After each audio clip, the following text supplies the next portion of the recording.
지난 한 주간 잘 지내셨습니까? 창세기 공부가 시작돼서 이제 두 번째 주를 맞이했습니다. 지난 시간에 내드린 숙제는 다 해오셨나요? 창세기 11장 1절에서 9절 말씀을 읽고 두 가지 질문을 한번 던져보고 답을 하는 것이었습니다. 다 해오셨을 줄 믿고 이따 함께 점검해 보도록 그렇게 하겠습니다. 먼저 우리가 오늘 공부할 내용으로 깊이 들어가기 전에 지난 시간에 배웠던 내용을 잠시 복습하는 시간을 갖도록 하겠습니다. 우리는 창세기를 읽을 때 이렇게 쉽게 넘어갈 수 있는 부분도 있지만 사실은 적어도 언제 쓰여졌으며 누가 기록했고 또 그것은 어떠한 그 연관성을 그 서로 간의 내용 속에 갖고 있는지, 그리고 그렇기 때문에 성경이라는 큰 정경 속에서 어떠한 역할을 하고 있는지, 이런 부분들을 우리가 그냥 지나가는 질문으로 던져서는 안 되고 좀 진지하게 다뤄봐야 되겠다 하는 생각을 지난 공부 시간에 가져봤던 것을 기억하실 겁니다. 그 중에 우리가 이제 좀 당황하게 되었던 질문 중에 하나가, 그렇다면 창세기는 모세가 혼자 지은 것이 아니냐, 정말 여러 다른 사람들이 지은 것이냐, 이렇게 우리가 질문을 할 수 있다고 했고, 그것은 참 심각한 질문이 될 수 있다. 우리가 그런 부분들을 그렇게 생각해 봤던 기억이 있습니다. 그때 우리가 특별히 문서 가설이라는, 즉 벨하우젠이라는 학자가 제시한 문서 가설에 대해서 잠시 생각하면서 그 성경을 바라볼 때, 특히 창세기를 바라볼 때 충분히 보편적인 생각 속에서 우리는 창세기의 기자에 대해서 이렇게 한 번은 생각해 볼 수 있고 바라볼 수 있는 관점이 된다 하는 그러한 유익이 있다는 것을 생각해 볼 수 있었습니다. 특별히 그 벨하우젠이 제시한 그 문서 가설은 어떤 것이었습니까? JEDP로 불리는, 그러니까 JEDP로 이 창세기를 나누어서 이렇게 볼 수 있다고 하고, 그것은 일단 그 창세기를 기록한 기자가 다른 것을 드러내고 있다, 다른 그 소스들을 가지고 있다, 이렇게 표현했다는 것에 이제 그 의미, 그 내용이 있는데요. 특별히 J는 무엇을 나타냈죠? 바로 여호와란 이름의 앞에 붙는 J, 그것을 바탕으로 명명한 것이죠. 즉 성경에 나오는 이름의 여호와가 이렇게 쓰고 있는 부분들을 다 모아서 한 뭉치를 만들고, 또한 두 번째 자료가 될 수 있는 그 이로 시작하는 거, 엘로힘이라고 부르는 하나님의 이름이 또 엘로힘으로 부르는 것을 또 모아서 하나의 무더기를 만들고, 또 하나는 약간 신명기적인 의미를 갖고 있다 해서 D, 신명기적 내지는 신명기 기자의 관점 내지는 그 내용, 그 의미, 이런 의미에서 D로 시작하는 부분들, 특별히 요시야 왕이 성전을 개혁하는 동안에 찾게 됐던 그런 문서 있잖아요, 율법, 그것과 관련되는 것을 놓고 이제 그렇게 어떤 율법적인 면이 있는 것을 놓고 D 이렇게 묶었고, 마지막으로 P라고 해서 포로기 이후에 나온 것으로 여겨진다 하면서 내세운 내용은 제사장들에 관련된 거, 프리스트, 제사장들에 관련된 내용을 갖고 있는 부분들을 또 이렇게 모아놓은 거예요. 모세 오경을 갖고. 그러니까 창세기만이 아니라 사실은 모세 오경 전체를 놓고 지금 다루고 있는 거죠. 그런 의미에서 볼 때에 이렇게 무더기가 생길 수 있다는 것을 보여주는 거예요. 그 창세기 안에 모세 오경 안에 창세기, 출애굽기, 레위기, 민수기, 신명기까지 있잖아요. 이제 그 내용인데 그것이 5개가 아니고 4개로 이렇게 뭉칠 수 있다는 것이고, 그 주장은 이제 하나님의 이름에 불리는 그 이름에 따라서 나눠질 수 있다는 건데, 굉장히 그 의미가 있고 또 그럴듯해 보이긴 합니다. 그런데 학자들이 찾은 것은 뭐냐면 그렇게 모아놓은 곳에서 이름이 두 가지가 나오는 경우가 생기는 거예요. 여호와도 나오고, 그러니까 엘로힘도 나오고, 또 이렇게. 그래서 하나님의 이름 자체가 갖고 있는 그 이름, 불려지는 그 이름이나 아니면은 어떤 내용적인 면에서 이것을 구별하는 것이 그렇게 칼처럼 두부 자르는 것처럼 그렇게 쉽게 되지 않는다. 그러면 그 부분 때문에 이 문서 가설이 그렇게 힘을 받지 못한다라는 이제 비판이 사실은 보수적인 신학자들만 한 것이 아니라 비보수적인 신학자들까지 다 가세해서 주장을 하게 됩니다. 그 내용 우리가 지난 시간에 공부를 했고요. 그런데 이런 부분을 놓고 우리가 어떻게 이해해야 될 것인가 했을 때에 그 트램퍼 로맨이라는 학자가 제시한 것처럼 성경은 사실은 사람이 기록은 했지만 이것을 전체적으로 통괄해서 지휘하고 기록하신 분이 하나님이시라는 믿음을 갖고 있는 사람의 입장에서 볼 때 우리는 이런 어떤 누가 지었다, 누가 안 지었다 이런 부분들의 문제가 지금 확실하냐 확실하지 않느냐의 문제로 지금 우리가 이렇게 갈팡질팡할 것이 아니라 사실은 그런 문제가 있어 보인다 할지라도 하나님께서 주인 되셔서 기록하셨다고 한다면 우리는 이 성경 자체가 갖고 있는 고유한 하나님의 말씀으로서의 권위는 무너지지 않냐고 지켜줄 수 있다.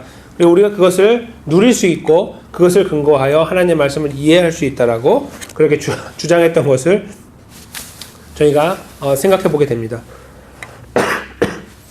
그러한 입장에서 볼 때에 비록 그런 도전들이 있지만 우리가 이 하나님 말씀, 특별히 모세오경을 특별히 이제 창세기를 읽을 때에 좀 더 이렇게 넓은 관점에서 바라볼 수 있는 여유가 생기고 동시에 하나님이 연약한 사람들을 통하여 기록한 이 하나님의 말씀이 왜 완벽할 수 있는지에 대한 오히려 더 분명한 확실성을 갖게 된다는 것을 알게 됩니다. 그것은 모세가 지어서기 때문이 아니고 또 다른 누가 지었기 때문이 아니라 기록했기 때문이 아니라 하나님께서 기록하시고 주관하셨는데 그 연약한 사람들을 통하여 하나님이 주권적인 능력을 가지고 기록하셨기 때문이다라는 관점을 가질 수 있다라고 생각했었습니다. 그래서 이 문제는 우리가 좀 이렇게 넓지만 그러나 그들이 말하는 것처럼 이렇게 흔들리고 그래서 하나님이 이 부분은 지었네 안 지었네 이렇게 우리가 고민하는 게 아니라 하나님이 지으신 연약한 사람들을 통하여 기록한 하나님 말씀이다라는 것에 우리가 분명히 서 있을 수 있다라는 것을 생각했습니다. 그래서 창세기는 일단 하나의 완성된 책으로 우리가 받았기 때문에 하나님으로부터 받은 그 책을 그냥 하나님 말씀 자체로 그냥 받아들이고 읽는 것, 그것이 우리에게 필요한 자세가 된다 하는 것을 우리가 지난 시간에 공부를 했었습니다. 또한 동시에 우리는 그 고대 근동이라는 창세기가 기록된 그런 시대적인 배경에 대해서 관심을 가져야 된다라고 우리가 그 생각을 나누었던 것을 기억하실 겁니다. 즉 고대 근동이라는 시간적인 틀 속에서 또 장소적인 틀 속에서 쓰여진 창세기가 어떻게 그 당시에 이해가 되어졌는지에 대해서 의미를 찾아나가는 것은 매우 중요하다라는 입장에서 고대 근동에 대한 관심을 가져야 된다. 그걸 가지고 공부하고 하나님 말씀을 이해할 때 더 풍성한 하나님은 왜 이 말씀을 이렇게 기록하셨는가에 대한 분명한 이해를 하는데 도움이 된다는 것을 우리가 그때 고민을 했었습니다. 동시에 우리는 창세기를 읽으면서 하나님의 언약이라는 것을 굉장히 중요한 줄거리로 이해하기 원한다고 했습니다. 창세기가 분명히 하나의 책이지만 그리고 다양한 사람들이 다양한 장소에서 다양한 이야기들을 기록하고 있지만 이 창세기 50장 속에 흐르고 있는 하나님의 언약은 처음 아담으로부터 시작해가지고 결국 요셉으로 이어지는 또 이스라엘로 이어지는 이 흐름 속에서 결코 변하지 아니하고 계속 흐르고 있다는 것을 우리가 주의 깊게 관찰하면서 성경을 읽자, 창세기를 이해하자라고 제가 말씀을 드렸습니다. 바로 그 내용들이 우리가 지난 시간에 공부하면서 함께 나누었던 내용이 되겠습니다. 이제 그런 것들을 바탕으로 그렇다면 과연 우리는 어떻게 개혁주의적인 관점으로 우리가 창세기를 구체적으로 읽어나갈 수 있겠는가라는 성경을 읽는 방법에 대한 것을 오늘 이 시간을 통해서 우리가 나누려고 합니다. 그것은 바로 구속사적인 관점이다.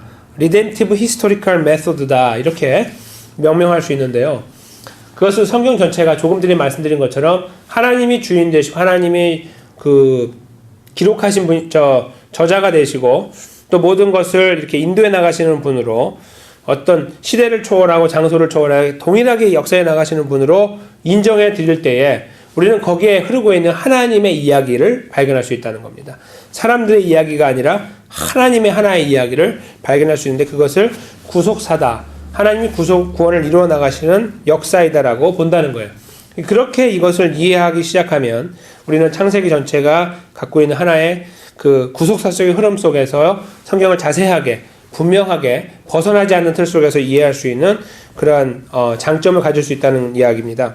그래서 구속사적인 방법으로 성경을 이해하는 데 있어서 특별히 이제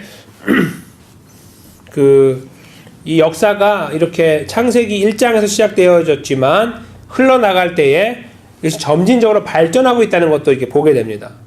그러니까 그 창세기 1장에서 보여주는 부분하고 창세기 50장에서 보여주고 있는 그 하나님의 구속사에 대한 역사의 그 흐름은 굉장히 많이 확장되어 있는 거, 굉장히 더 분명하게 더 구체적으로 드러나고 있는 것을 보게 되거든요. 그래서 역사의 점진성을 가지고 있다는 것을 우리가 전제로 볼 때 그 부분을 같이 따라가면서 읽어나가는 그런 방법, 즉 구속사가 계속 발전해 나가는 것을 통해서 보는 것, 그것이 성경을 특별히 우리 개혁주의 신앙 안에서 읽어나가는 데 있어서 매우 중요한 성경을 읽는 방법이 되겠다 하는 겁니다. 그래서 그런 방법으로 우리가 구약과 신약을 이렇게 한꺼번에 이해하게 되는데요. 특별히 하나 예를 든다면 우리가 잘 아는 것처럼 구약은 예수님을 바라보면서 기록되었고 그리고 신약은 예수님을 뒤돌아보면서 기록되었다라는 우리가 그런 의미를 그 이야기를 우리가 들어본 적이 있습니다. 바로 그런 식의 관점이 되는 겁니다. 이렇게 그래서 예수님이 그 안에서 핵심이 되어지고 중심이 되어질 수밖에 없는, 그래서 구속사적으로 이해한다는 것은 그냥 역사만을 이해하는 것이 아니라 역사가 흐르다가 정점을 찍고 내려오게 되는 이런 하나의 틀을 가지고 있는데 그 정점이 되시는 분을 중심으로 성경을 이해해 나가는 그런 틀로 보는 것이 합당하다는 것. 그렇게 보는 것을 놓고 구속사적인 관점으로 성경을 읽는 것이다 라고 이해할 수 있다는 거예요. 뭐 예를 들면 그겁니다. 구약에 나타나는 희생 제사 같은 거, 특별히 성막 제도를 통해서 하나님이 발전시키시고 셋업하시고 발전시키신 사람이 죄를 해결하는 방법, 그래서 우리는 희생의 제사를 통해서 해결했다라고 볼 수 있는데, 그렇게 거기서 희생되어지는 동물들을 바라볼 때에 앞으로 이 구속사의 정점에 계시는 예수님께서 오셔서 그 희생 제사를 어떻게 완성하시는가, 완전하게 만드시는가를 보게 하는 그런 하나의 그림자가 되고 하나의 예표가 되어져서 그것이 거기에 기록되어 있다는 것을 보는 겁니다. 그리고 결국 그 하나의 틀이 저기 예수님의 골고다 십자가 위에서 돌아가시는 과정을 통해서 완성됐구나 하는 것을 저희가 또 이해하게 된다는 거예요.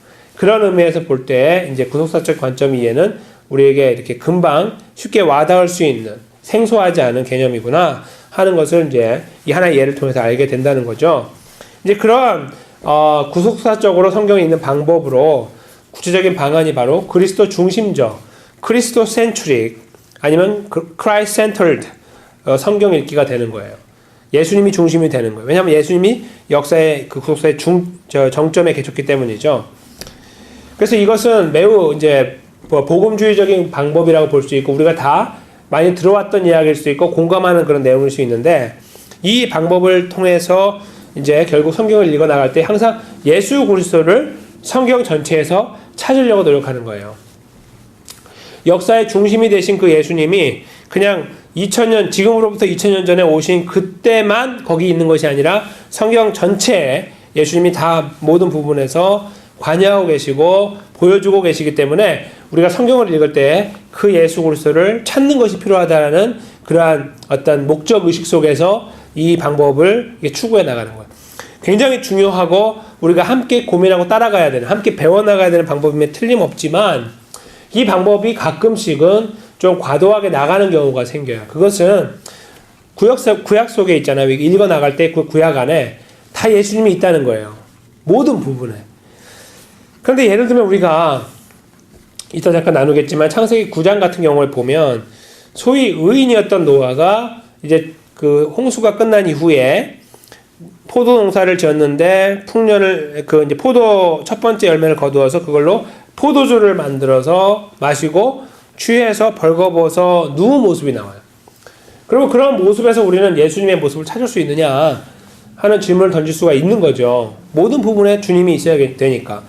그랬을 때 그것이 그렇게 쉽지 않다는 거예요. 그게 그렇게 쉽게 여기 계시네 저기 계시네 하기가 어려운 것이 이제 그런 하나 예에서 그럼 어디에 어떤 모습에서 벌거벗고 계신 그런 모습에서 이런 실수하는 모습에서 주님이 보여요? 이렇게 우리가 물어볼 수 있다는 거예요. 참 답하기 어려운 질문들입니다. 또 우리가 예를 든다면 그 출애굽기 같은 경우에서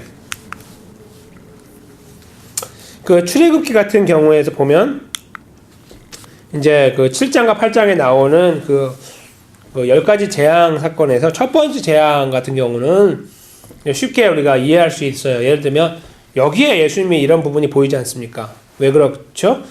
피에 관련된 거니까요. 첫 번째 재앙은 피 아니에요.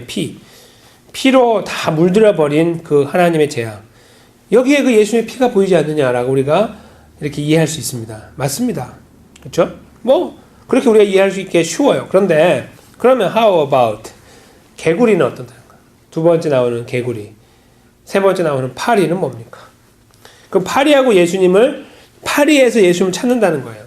이게 이제 극단적으로 나가면 파리 속에도 예수님이 있어야 되는 거예요. 개구리 속에도 있어야 돼요. 그러면 거기에서 어떻게 무엇을 가지고 예수님을 구체적으로 찾을 수 있겠냐는 겁니다. 그 안에서. 그래서 굉장히 어려운 문제이고 사실은 좀 우리가 강하게 말씀드리면 이 그리스도 중심적인 성경 읽기를 잘못하고 있다거나 아니면 좀 오해가 있다는 것으로 이해할 수 있습니다. 사실은 전혀 연관이 거기에는 없어 보이는 거예요. 오히려 더 큰 틀 속에서 봐야 되는 것이 아니냐라는 새로운 요청이 나오게 돼요. 그러니까 예수님을 발견하는데 그렇게 어떤 대물을 통해서 하나 대 하나를 대입하는 가운데서 아니면 사람과 사람을 대입하는 가운데서 찾기보다는 그 예수 그리스도라는 그 예수님께서 이루신 구원이라는 그 구원의 세계 안에서 그 구약을 이렇게 새롭게 거꾸로 그 큰 안경을 가지고 바라보는 그런 입장으로 이해하자는 거예요. 흐르고 있는 하나님의 구속사를 그렇게 하나하나의 작은 그 점들을 뽑아가지고 이해하는 것이 아니라 죄송합니다. 그런 것이 아니라 그 속에 흐르고 있는 그 흐름 속에서 예수님이 어떻게 보여지는지를 새롭게 보자는 거예요. 하나의 사건들이나 과정을 통해서 말이죠. 그것을 우리는 그리스도 종결적인 방법이다. 크리스토텔릭 메소드라고 부를 수 있다고 봅니다. 이것은 대단한 방법이 아닙니다. 사실은 우리가 성경을 잘 들여다보면 신약 성경 안에서 쉽게 발견할 수 있습니다. 어떻게 발견할 수 있냐면 사실은 신약 성경을 기록한 성경의 기자들은 예수님께서 이루신 구원의 완성의 틀 속에서 거꾸로 구약 성경을 보면서 이해했습니다. 그리고 그 이해하는 방법은 마치 구약 성경을 다 분해해버리고 나서 다시 재조합하는 것 같은 느낌을 받을 때가 많이 있을 정도로 샤킹한 굉장히 충격적인 방법으로 성경을 읽었습니다. 그러나 그들은 그렇게 읽어나가는 성경이 전혀 문제가 되지 않는다고 믿었고 우리도 그것을 보면서 아무런 의심을 갖지 않습니다. 그래서 그 방법 자체가 중요하고 예수님이 이루신 이 구원 사건과 연관을 가지려고 한다면 구약에 있는 이 사건은 이렇게 이해가 돼야 된다. 이렇게 보는 거죠. 그러니까 구약에 나타나고 있는 사건들이 어떠하였든 관계없이 그것이 예수님과 연관을 갖고 이 예수님의 구원의 완성과 연관을 가지려고 한다면 이렇게 이해돼야 된다. 저렇게 이해해야 된다. 이 방법밖에 없다는 거죠. 그렇게 볼 수밖에 없도록 신약 성경을 기록한 기자들이 기록을 했다는 거예요. 좀 쉽게 말씀드리면 구약에서 분명히 다른 의미를 갖고 있는 데 있잖아요. 다른 의미가 있는데도 불구하고 그 다른 의미가 중요한 게 아니라는 거예요. 그거는 뚝 띄어서 버리고 그냥 바로 이걸 갖고 와서 예수님께서 이루신 구원으로 보면 이것은 이런 의미야 라고 굉장히 저돌적으로 방법으로 새로운 방법으로 그 성경을 읽어 나가고 있다는 거예요. 그걸 놓고 우리는 그리스도 종결적인 방법이다라고 쓰고 있는 거예요. 구원의 완성을 이루신 완성자 되신 예수님의 관점으로 본다는 겁니다. 그래서 이러한 그 성경 읽기는 어떤 의미에서 저희들에겐 충격적일 수 있고, 아, 정말 성경이 그래요? 라고 물어볼 수 있지만, 성경을 자세히 보면 우리는 이런 방법들을 쉽게 찾을 수가 있어요. 그래서 이렇게 우리가 접근하는 거예요. 그리스도 종결적인 성경 읽기라는 것은 어떤 새로운 방법을 만들어내는 것이 아니라 신약을 기록한 기자들이 구약을 바라보는 그 방법을 그대로 답습하는 겁니다. 그대로 배워서 그대로 훈련해 보는 거예요. 그렇게 읽으려고 하는 겁니다. 그래서 여러 학자들 중에 특별히 댄 맥카튼이라는 그런 학자는 이런 부분들을 놓고 이제 그 아티클을 쓰면서 우리가 그런 관점으로 성경을 봐야만 올바르게 성경을 이해할 수 있다라는 것을 강하게 주장하는 경우를 이렇게 보게 됩니다. 결국 이런 과정을 통해서 성경을 읽는다면 결국 예수님께서 십자가에 돌아가시고 부활하신 것이 왜 의미가 있는지를 찾아나가는데 더 도움이 되는 거예요. 구약은 왜 이렇게 기록했을까? 이 사건은 예수님의 십자가와 부활과 무슨 관계가 있느냐? 이렇게 이제 이해하기 시작하는 거예요. 그랬을 때에 이것은 그 자체로는 이런 의미가 있지만 사실은 예수님의 관점에서 볼 때는 이것은 완전히 새롭게 이해가 돼야만 한다라고 말할 수 있다는 거예요. 네, 그런 생각들을 우리가 해보게 되는데요. 좀 더 뒤에서 말씀드리고요.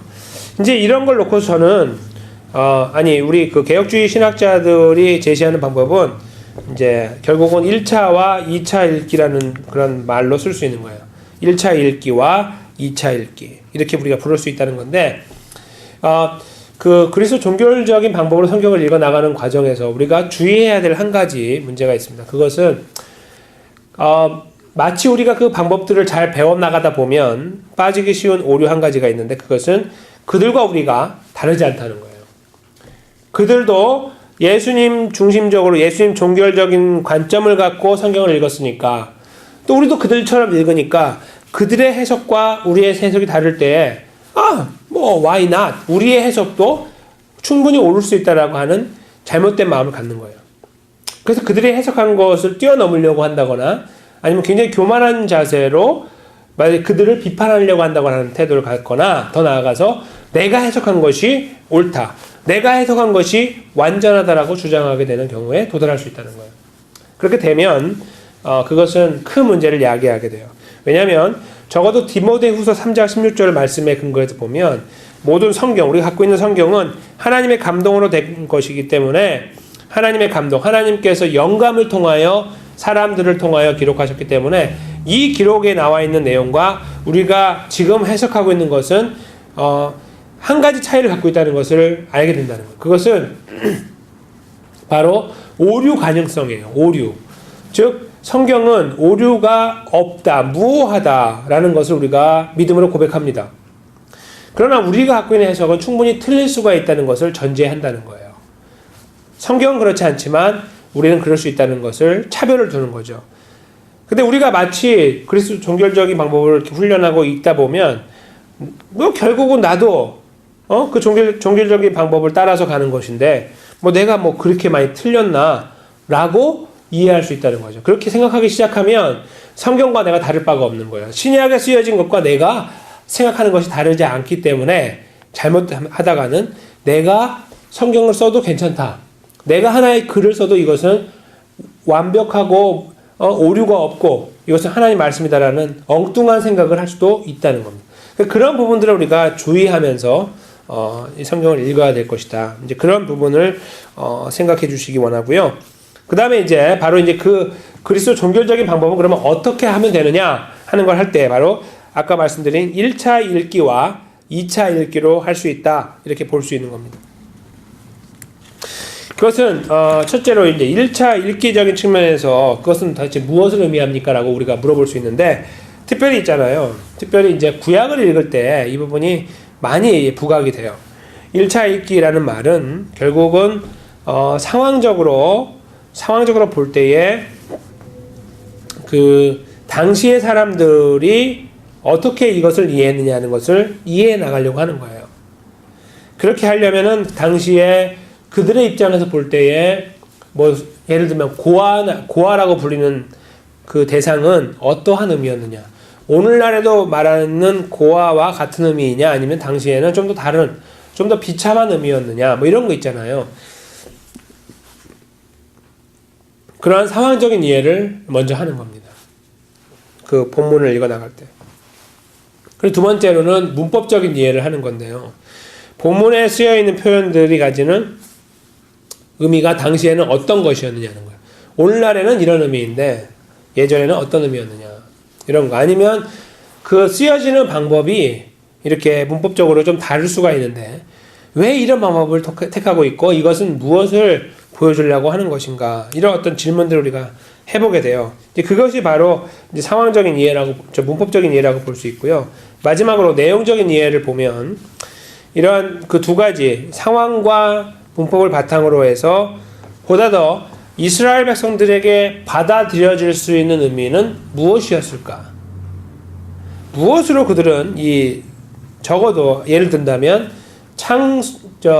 홍수 이야기를 어떻게 이해했을까? 뭐 예를 들면 그런 거겠죠. 그러면 적어도 이 처음 본문을 읽고 있는 사람들의 입장에서 이 홍수는 무슨 의미가 있을까? 그들에게 어떠한 적용이 되어졌을까? 또 어떤 교훈이 되어져서 나누어졌을까? 이런 부분들을 이제 이해할 수 있다는 거예요. 그런 이해를 갖고 있는 이 총체적인 이해, 상황적이고 문법적이고 또 내용적인 이해를 놓고 우리는 1차 읽기라고 말할 수 있다는 겁니다.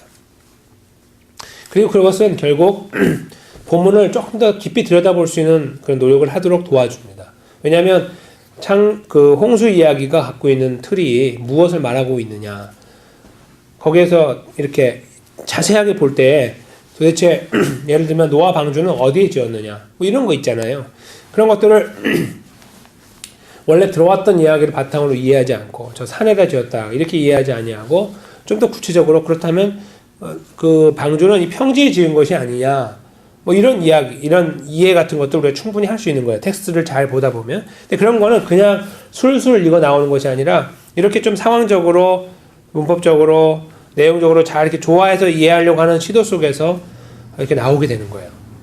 그래서 그 1차 읽기는 굉장히 중요하고 의미가 있다는 것입니다. 특별히 이제 그것을 유대인들의 관점으로 읽는다 이렇게도 볼 수 있어요. 어떤 의미에서. 왜냐하면 유대인들은 여기까지 성경을 읽으니까 이렇게 이런 과정을 통해 성경을 읽고 이해하기 때문이고 그 내용의 어떤 결론 부분에서 적어도 도덕적으로 그들은 이렇게 해야 되겠구나 저렇게 해야 되겠구나를 배우고 있기 때문입니다. 그래서 그 1차 읽기는 그들의 읽기다 이렇게도 볼 수 있는데 적어도 우리는 뭐 그렇게 부르건 그렇지 않건 관계없이 보아 텍스트를 본문을 진지하게 들여다보는 노력을 해야 된다는 것을 이제 1차 읽기의 그 중요성을 우리가 이해하면서 깨닫게 되는 부분이다 볼 수 있는데요. 아까 그 문법적인 이해 면에서 볼 때 한 가지 예가 있어요.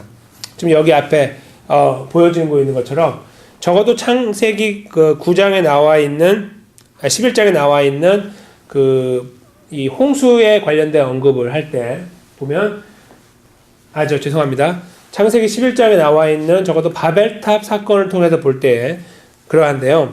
여기 보시면 11장 1절부터 먼저 언어가 하나였습니다 라고 쓰고 있다가 장소가 하나 모여있기 때문에 하나에 모여있는 통일이 됐고 그것을 바탕으로 죄송합니다. 강한 서로 간의 의사소통이 강하게 전혀 미스하지 않고 놓치지 않고 될 수 있었다는 것과 그 다음에 그들이 무언가 계획을 했고 그리고 건축을 시작했고 탑을 그리고 도시와 탑이 이제 지어지기 시작했습니다. 그런 이야기가 앞부분에 나오는데 이게 이렇게 들어가고 있잖아요. 하나씩. 이게 이제 교차 대구법이라고 부르는데 이렇게 들어가다가 정점이 딱 있어요. 어떤 만나는 하나가 되는 부분이 있거든요. 그걸 X로 표현했는데 11장 51절이에요. 아니 11장 5절인데 이 11장 5절에 보면 하나님의 개입하심이 있어요. 그 안에 갑자기 훅 들어오시는 하나님.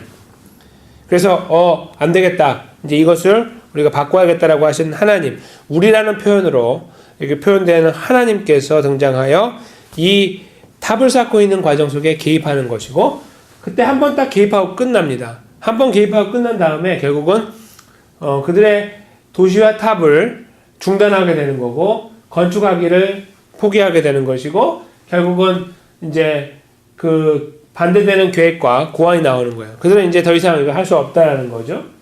그리고 결국 의사소통이 와해가 돼버리고 결국은 장소가 거기를 떠나게 되어짐으로 와해가 되고 마지막으로 언어가 무너지게 된다. 이렇게 보는 겁니다. 그래서 그때부터 이제 언어가 나누어지고 장소가 나누어지게 됐다라는 설명을 하고 있는 거죠.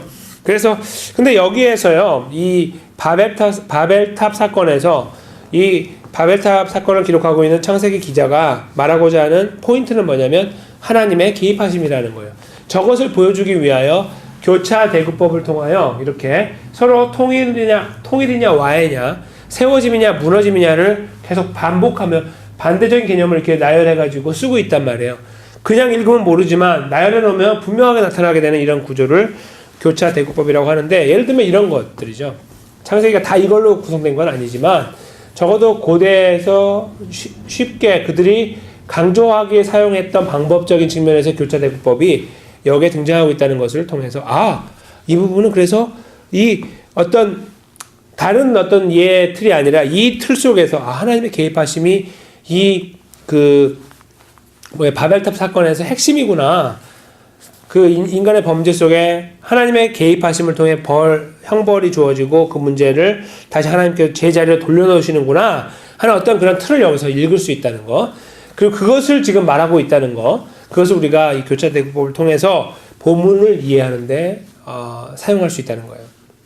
다른 말로 바꾸면 저것을 조금 다른 방법으로 이해하기보다는 어떤 사람의 개입, 스스로의 어떤 노력, 계획 이런 것들을 이해하기보다는 그런 흐름 속에서 강하게 들어오고 계시는, 역사에 강하게 개입하시는 하나님을 읽을 수 있다는 거예요.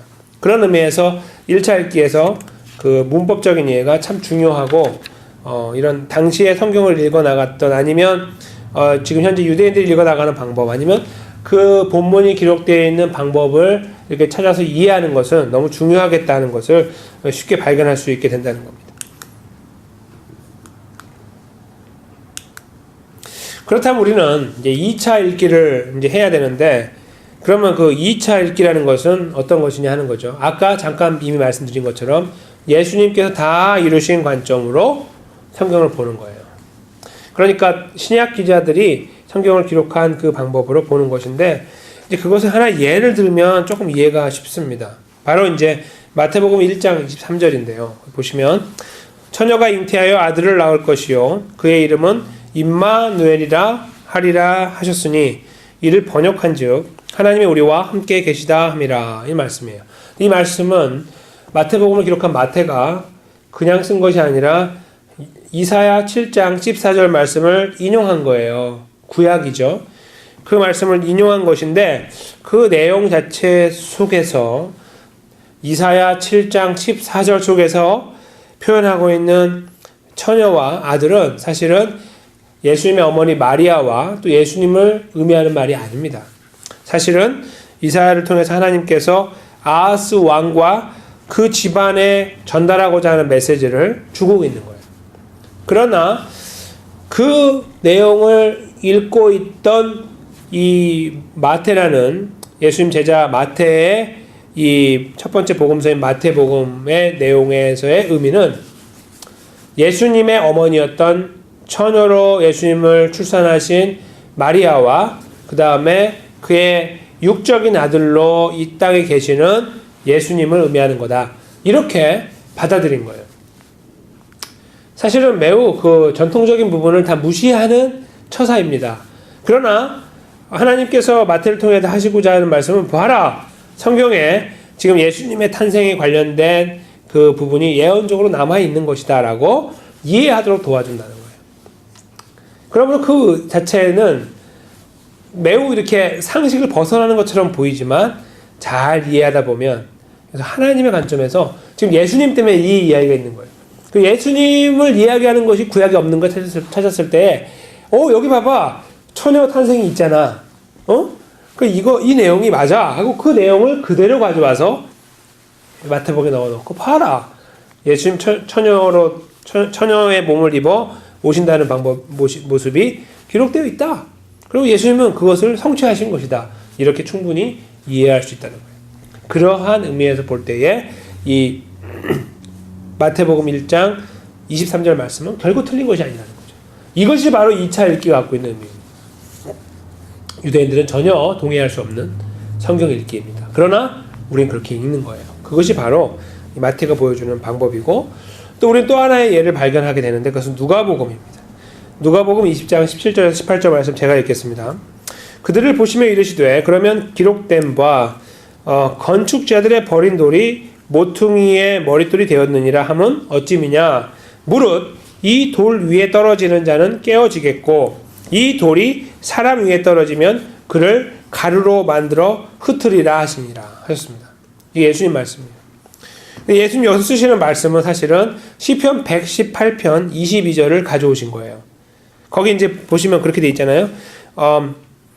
이르시되 그러면 기록된 바 했잖아요. 아까 17절에 그 다음부터예요. 건축자들의 버린 돌이 모퉁이의 머릿돌이 되었다 하는 말이에요. 거기까지인데요. 이것을 해석하신 예수님 방법 보세요. 방법은 이래요. 무릇 이 돌 위에 떨어지는 자는 깨어지겠고 이 돌이 그 사람 위에 떨어지면 그를 가루로 만든다. 이 말씀은 이렇게 좀 뭐라 그럴까 있잖아요. 이게 지금 예수님 말씀으로 이렇게 쉽게 받아들일 수 있는 말씀이기 때문에 이렇게 별로 문제가 되는 거 않는 것처럼 보이지만 그 구약 본문을 이렇게 바라보고 있는 입장에서 보면 오라 이게 무슨 해석이지 이렇게 나올 수 있는 부분. 그런 의미가 거기 없는데 예수님이 그렇게 하고 계시는 것처럼 보인다는 거예요. 그게 바로 그 누가복음 20장 17절에서 18절 말씀인데요. 이것이 바로 포인트예요. 예수님이 18절 말씀에서 하시는 것처럼 이렇게 그 시편 말씀을 가져오신 다음에 재해석하고 있는 것은 예수님께서 그 모퉁이 돌이 되신다는 거고 첫째로.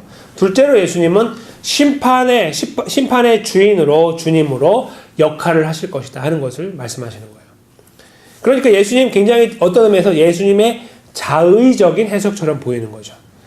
그 본문은 그렇게 말하고 있지 않는데 예수님이 가져오셔갖고 여기서 말하는 것은 사실은 이런 거야 라고 이렇게 선포하고 계시는 거예요. 그런 의미에서 볼 때 자의적인 것처럼 보이나 예수님 여기서 굉장히 중요한 원리를 말씀하고 계시는 것을 알게 되는 거죠. 그 원리는 무엇이냐면 예수님이 주인이라는 거예요. 예수님이 핵심이라는 거죠. 센터가 되는 거예요. 그래서 지금 나를 중심으로 성경을 보고 해석한다는 거죠. 거기서 말하는 의미는 이거다. 그냥 건축자의 버린 돌이 모퉁이의 머릿돌이 되어 서 있는 것이 아니라 그 돌이 심판의 돌로 역할한다는 거예요. 이렇게 그 위에 떨어지면 부서지고 또 그것이 이렇게 부딪히면 떨어지면은 다 가루가 되어버린다. 이런 의미로 재해석하고 계신다는 거죠. 이게 바로 2차 읽기인 거예요. 유대인들에게는 전혀 받아들여질 수 없는 전혀 어떤 일반적인 상식으로 그들이 이해할 수 없는 그 본문을 잘 들여다볼 때 도무지 그런 의미가 없는 것처럼 보이는 바로 그런 의미라는 거예요. 근데 그것이 왜 의미가 있는 정통한 성경을 이해하는 방법이냐 하면 예수님께서 하셨기 때문인데 예수님께서 하신 방법은 중구난방이 아니라 사실은 한 가지 방법을 갖고 있다는 거예요. 그것은 마태복음을 기록한 마태가 취하는 방법하고도 일맥상통하는 겁니다. 바로 누구를 종결자로 보는 겁니까? 예수 그리스도를 종결자로 보는 거예요. 예수님이 종결자가 되시기 때문에 종결된 이야기를 종결의 그 과정, 종결이라는 자리에서 거꾸로 다 보는 거예요. 이렇게 보면 모든 이야기가 종결된 이야기에 그 퍼즐처럼 이렇게 끼워 맞춰드는 거예요. 그래서 그런 의미로 이해하는 데 전혀 문제가 되지 않는다는 것을 말해주고 있는 거예요. 그래서 예수님께서 보여주신 것이나 예를 들어서 아니면 사도 마태가 보여준 이 방법을 통해서 볼 때 2차 읽기는 너무나 중요한 의미를 갖고 있다는 거예요. 세상 사람들이나 아니면 적어도 유대인들은 이해하거나 감당하지 못하는 이해의 틀 속에서 성경을 이해하고 있는 또 구약을 특별히 우리가 공부하게 되는 창세기를 읽어나가는 방법에 매우 정통한 아니 어떤 의미에서 유일한 가장 효과적인 어떤 완벽한이라고 말씀은 드리지 않겠습니다. 그러나 매우 효과적이고 매우 잘 발달된 지금까지 읽기에서 그런 굉장히 중요한 방법으로 우리 앞에 있다. 그래서 우리는 그 의의를 거기서 찾을 수가 있고 중요하다라는 것을 이해할 수 있다는 거예요. 요한복음을 기록한 요한이요. 20장 31절에 이렇게 기록하는데요. 제가 읽어보겠습니다. 오직 이것을 기록함은 너희로 예수께서 하나님의 아들 그리스도이심을 믿게 하려 함이요. 또 너희로 믿고 그 이름을 힘입어 생명을 얻게 하려 함이라. 이렇게 말씀합니다. 이게 성경에 기록된 목적을 말하는 거거든요. 특별히 적어도 만약에 아니라고 구약이 아니라고 하면 적어도 신약이고 사실은 신구약을 말하는 거예요. 이 모든 것이 기록된 것은 결국 구원의 문제를 보여주기 위한 거예요. 근데 어떻게 보여주냐면 완결자 되시는 예수님을 통하여 보여주기 원하는데, 그래서 그 모든 이야기에 종결자 되신 예수님께 모든 것이 맞춰져서 이렇게 보여줘야 되고 이해가 돼야 된다는 거예요. 그렇게 읽어야 되고, 그 내용이 그 요한복음 20장 31절 속에서 우리에게 비춰주고 있는 겁니다. 그래서 우리는 앞으로 그 1차 읽기와 2차 읽기라는 매우 생소하지만 그러나 굉장히 개혁주의적인 방법을 통하여 이 성경, 특별히 창세기를 읽으면서 그 속에 흐르고 있는 하나님은 누구이시고 우리는 누구인가, 그리고 하나님은 언약을 맺으신 하나님 백성과 어떻게 관계를 유지하고 그 언약을 지켜나가시는가. 인간은 타락하였지만 타락한 인간 속에서 하나님은 어떻게 다가오셔서 개입하고 계시고 역사를 이루시면서 단순히 한 사람을 일으켜 세우는 데 끝나는 것이 아니라 하나님께서 맺으신 언약이라는 관점에서 어떻게 이 역사가 진행되어 나가고 있는지를 보여주고 있다 하는 것을 찾아나가는 과정을 밟아보려고 하는 것입니다.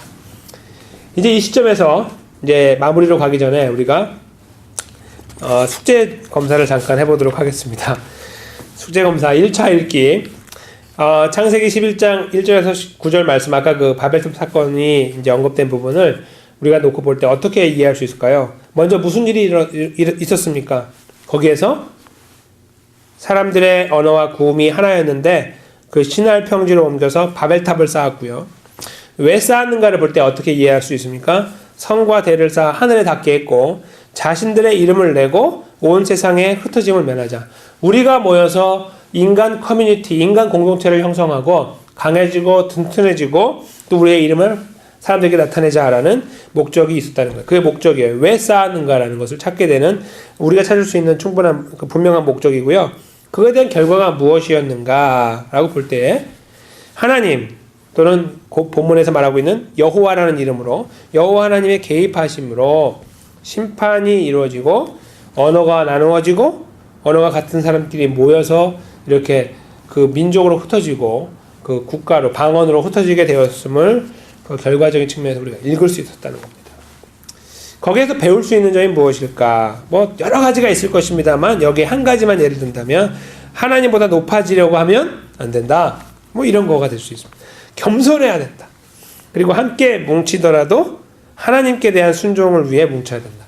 자신들의 이름을 위해서, 명예를 위해서, 자기의 높아짐을 위해서 뭉치면 안 되고 하나님의 영광을 위해서 뭉쳐야 된다. 이런 부분들을 우리가 여기서 첫 번째 1차 읽기를 한다면 찾아볼 수 있는 내용일 거예요.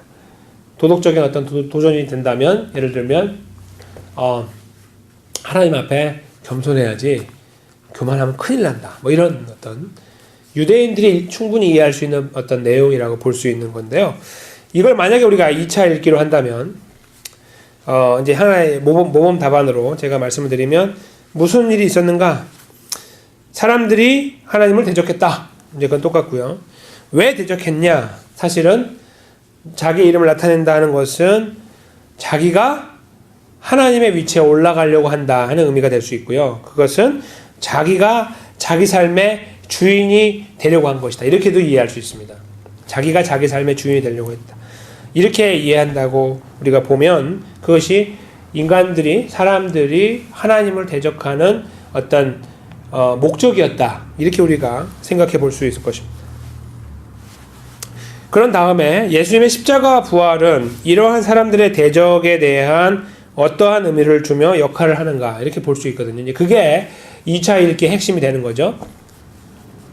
예수님의 십자가와 부활, 즉 종결된 그 구원 사건, 종결자로 서 계신 예수님의 입장에서 볼 때 여기에 있는 이 사람들의 대적함과 그 대적이라는 것, 대적함에 대해서 이 나타난 현상들은 어떤 의미를 갖고 있느냐 하는 겁니다.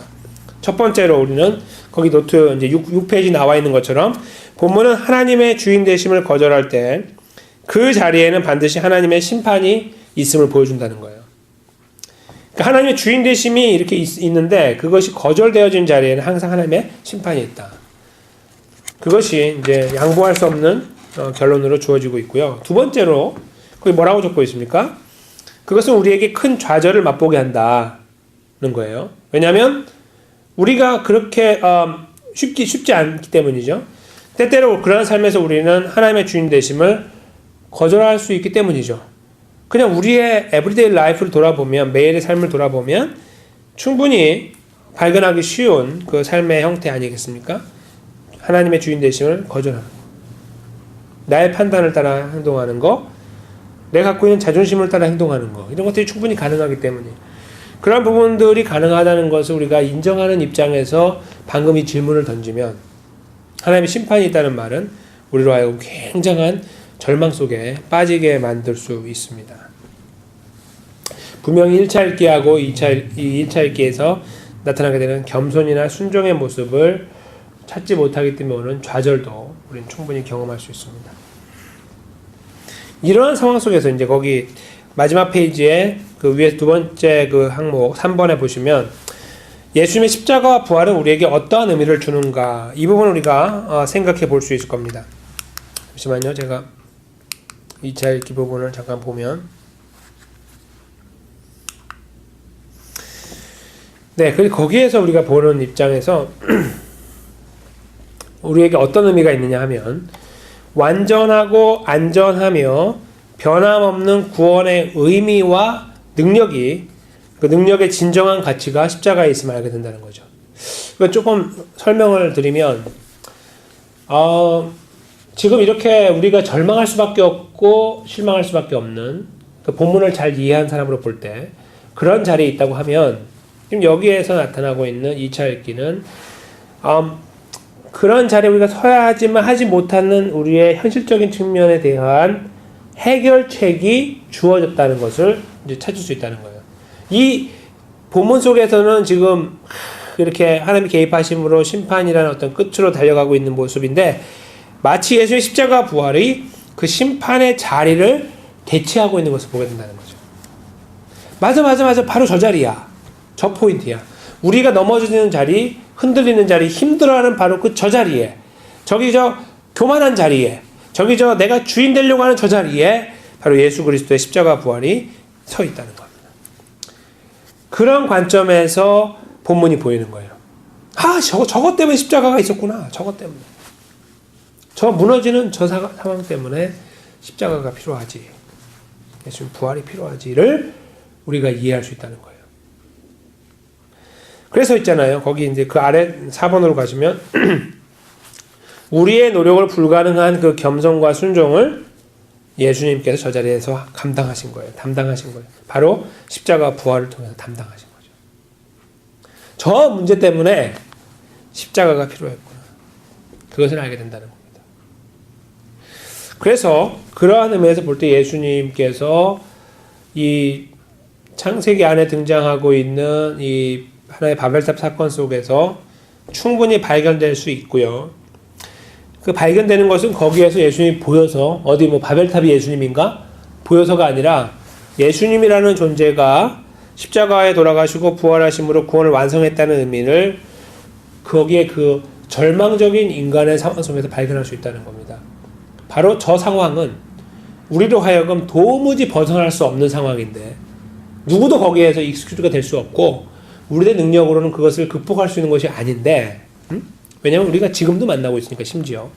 그러나 바로 그 자리에서 그 자리에 우리가 절망적으로 딱 스탁되어 있는 그 상태에서, 스톡되어 있는 상태에서 예수님께서 그 스톡된 우리들, 좌절하고 절망하고 그냥 아무것도 할 수 없는 그 자리에 있는 우리를 끄집어내시기 위하여 바로 그 자리에 예수님이 서 계셨다는 거예요. 십자가와 부활을 통해 완벽한 순종, 완벽한 겸손의 모습으로 서 계셨다는 거죠.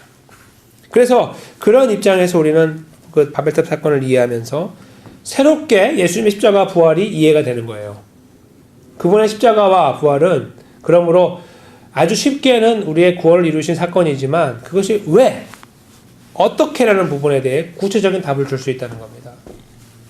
우리가 늘 넘어지고 무너지는 자리에, 내가 늘 자꾸 내 습성에 올라와 나의 삶의 주인 행세를 하려고 하는 그 자리에 내가 있는 것을 발견할 때 나의 연약함이 적나라하게 드러나는 바로 그 자리에 예수 그리스도의 십자가와 부활의 능력이 없었더라면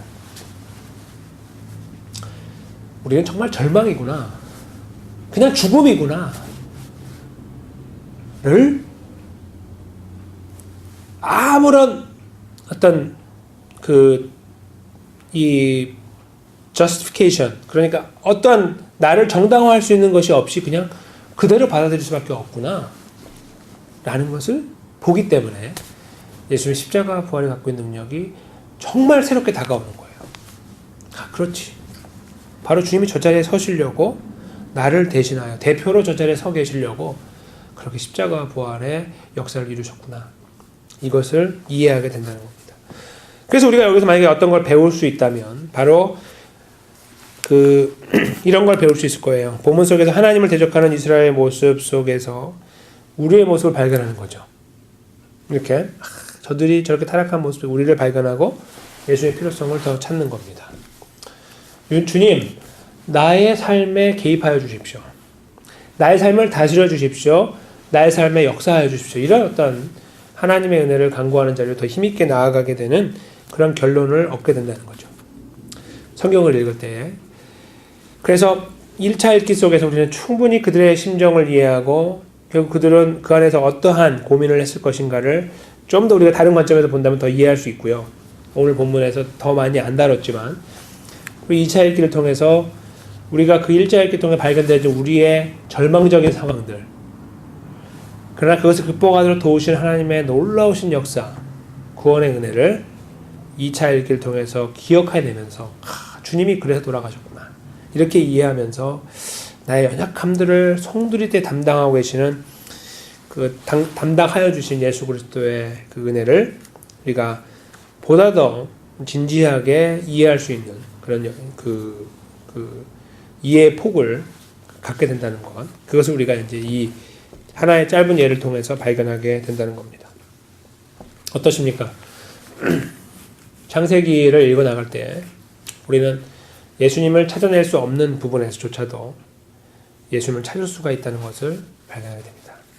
바로 우리가 이제 함께 훈련하게 되는 개혁주의적 성경 읽기 방법에 특별히 그리스도 종결적인 방법으로 성경을 읽는 것, 구체적으로는 1차 읽기와 2차 읽기의 방법을 통하여 성경을 읽는 것을 통하여 특별히 우리가 공부하는 창세기를 읽어나가는 과정을 통해서 우리는 더 많은 영역에서 더 different, 굉장히 많은 그 다양한 이야기들 속에서 우리는 그 내용을 충분히 또 풍성하게 발견해 나갈 수 있는 그런 특권을 이렇게 공유하게 될 것입니다.